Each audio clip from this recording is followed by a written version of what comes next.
ఇక్కడ అర్జునుడు నరుడు, కృష్ణుడు నారాయణుడు.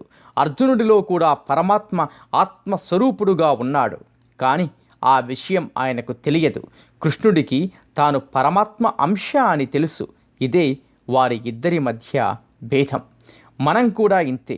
మనం అందరం ఆత్మస్వరూపులము అని తెలుసుకుంటే చిక్కేలేదు.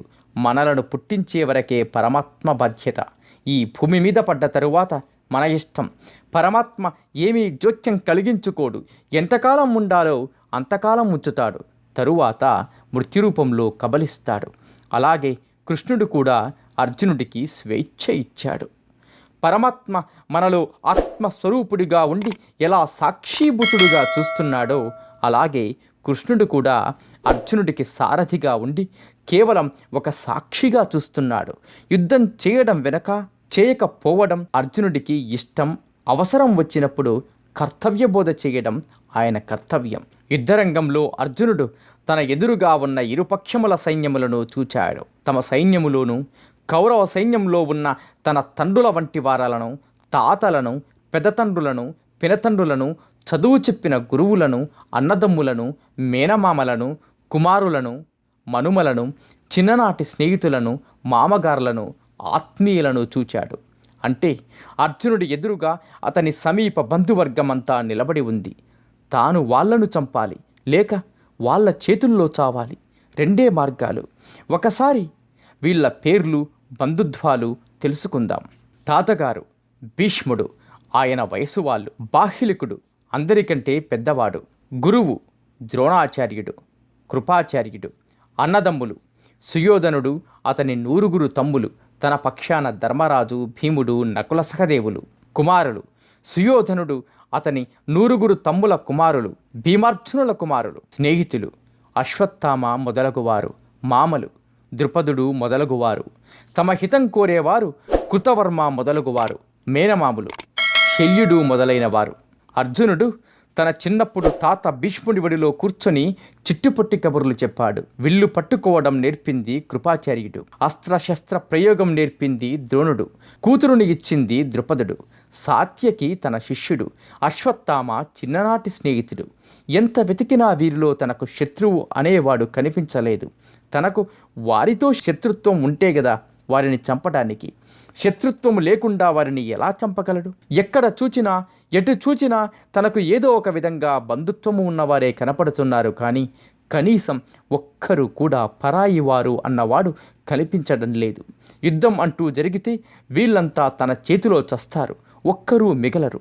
ఇప్పుడు ఎలాగా? ఆ ఆలోచన రాగానే అర్జునుడిలో భయం కలిగింది, వణుకు పుట్టింది, శరీరం గగుర్పొడిచింది. కరుణ, జాలి, దుఃఖము అన్నీ ఒకేసారి కలిగాయి. మరలా ఒకసారి అందరినీ తీరిపార చూచాడు. దుఃఖం ఆగలేదు. మనసంతా కరుణ, జాలి, దుఃఖము, విషాదంతో నిండిపోయింది. తాను వీళ్ళందరినీ చంపాలి అనే ఆలోచన రాగానే గుండె బరువెక్కింది. ఇరుపక్షాలలో లక్షల కొద్దీ సైనికులు ఉన్నారు. వాళ్ళెవరో కూడా తనకు తెలియదు. కేవలం పొట్టకూటి కోసం సైనికులుగా చేరారు. అయ్యో, వీళ్ళందరూ ఏం పాపం చేశారని వీళ్లను నేను చంపాలి. వీళ్ళంతా ఈ యుద్ధంలో చస్తే వీళ్ళ భార్యా బిడ్డలు, వృద్ధులైన తల్లిదండ్రుల గతేమిటి అనే కరుణ, దయ, జాలి మనసంతా నిండిపోయింది. తన భావాలు ఎవరితో చెప్పుకోవాలి? ఎదురుగా కృష్ణుడు ఉన్నాడు. తల ఎత్తి కృష్ణుడిని చూచి ఇలా అన్నాడు. కృష్ణ, అందరినీ చూచాను.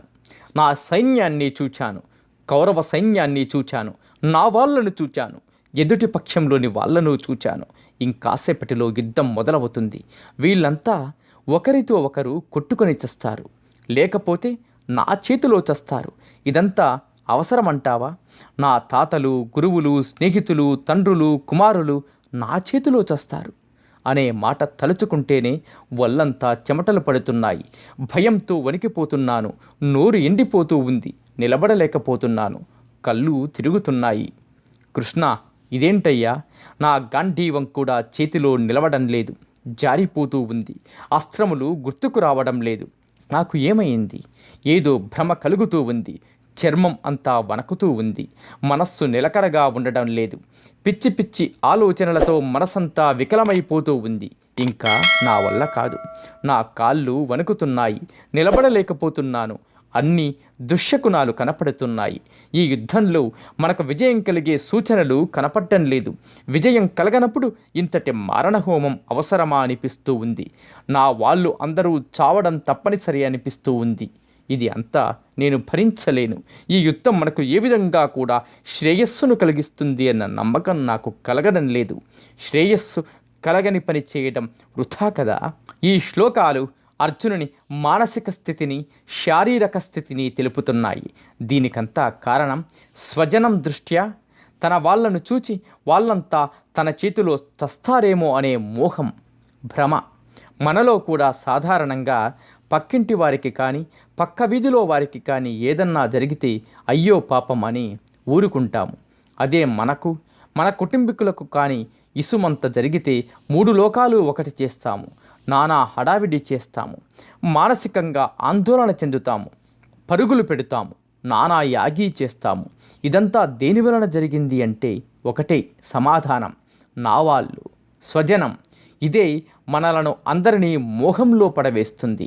అదే మోహంలో ఉన్నాడు అర్జునుడు.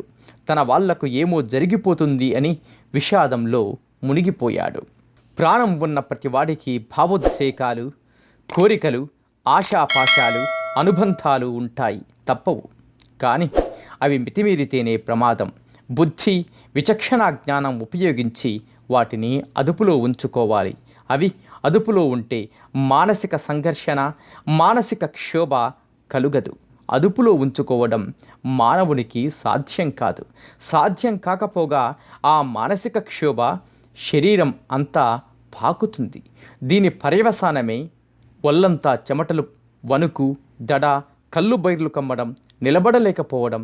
సరిగ్గా ఇదే పరిస్థితిలో ఉన్నాడు అర్జునుడు. పోని అక్కడ ఏమన్నా జరిగిందా అంటే ఏమీ జరగలేదు. ఇంకా యుద్ధము మొదలవలేదు. ఎవరూ చావలేదు.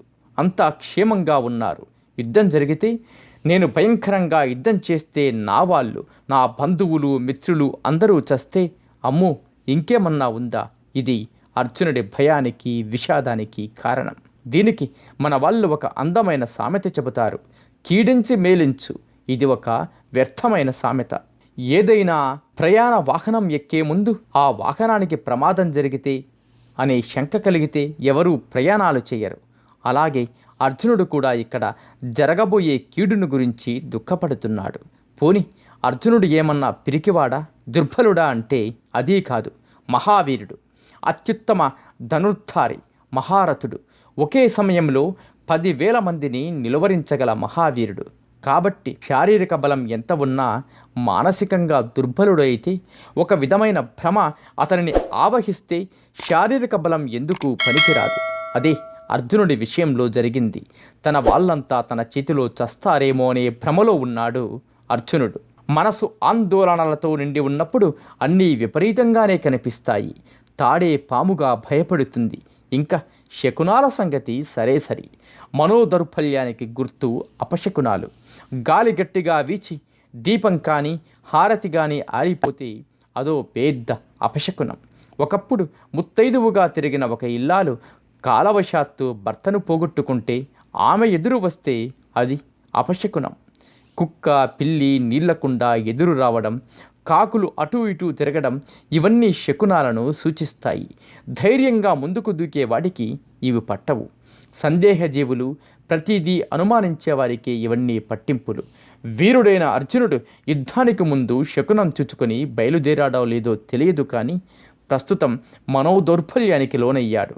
కాబట్టి అపశకునాల మాట ఎత్తాడు. ఈ శ్లోకంలో కూడా మరలా స్వజనం హత్వా అనే మాట వాడారు వ్యాసుల వారు.